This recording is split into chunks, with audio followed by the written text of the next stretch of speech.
Lampu jalan solar generasi baru tau. Serius, model ni memang padu betul. Korang tengok dia punya body serius memang nipis. Lampu pula ringan. Kalau korang letak dekat tiang lampu, boleh letak banyak biji sekaligus. Dan dia punya panel solar dekat bahagian belakang ada, dekat bahagian depan pun ada.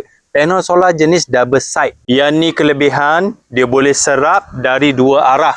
Bila korang gantung, dari atas dia boleh serap cahaya matahari, dari bawah pun dia boleh serap cahaya matahari. Yang ni first time saya jumpa lampu solar yang design ni. Pakai lampu solar macam ni, korang tak payah nak risau bil elektrik tinggi sebab lampu ni dia cas guna cahaya matahari. Bila waktu siang macam ni, dia akan tukar cahaya matahari kepada tenaga. Simpan dekat bateri bahagian dalam. Bila waktu malam, dia akan guna tenaga ni untuk hidupkan lampu. Dia nyala pula dengan automatik.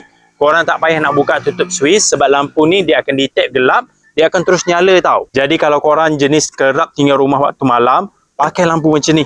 Dia boleh nyala dengan sendiri. Korang dekat luar, tak payah nak balik rumah semata untuk buka tutup switch lampu. Tapi rumah korang akan sentiasa cerah tau bila pakai lampu solar yang jenis automatik. Dan yang paling best, tak kena bayar bil elektrik. Yang ni korang boleh gantung dekat tiang lampu sebab dia ada bagi bracket besi macam ni.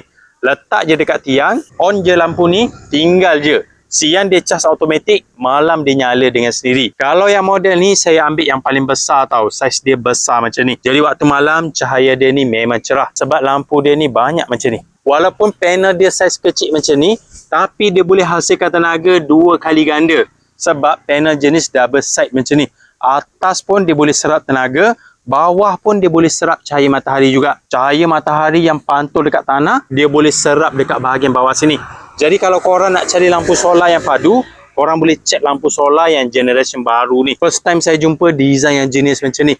Yang ni korang kena grab cepat, dia memang laku keras. Korang boleh check dekat peg kuning.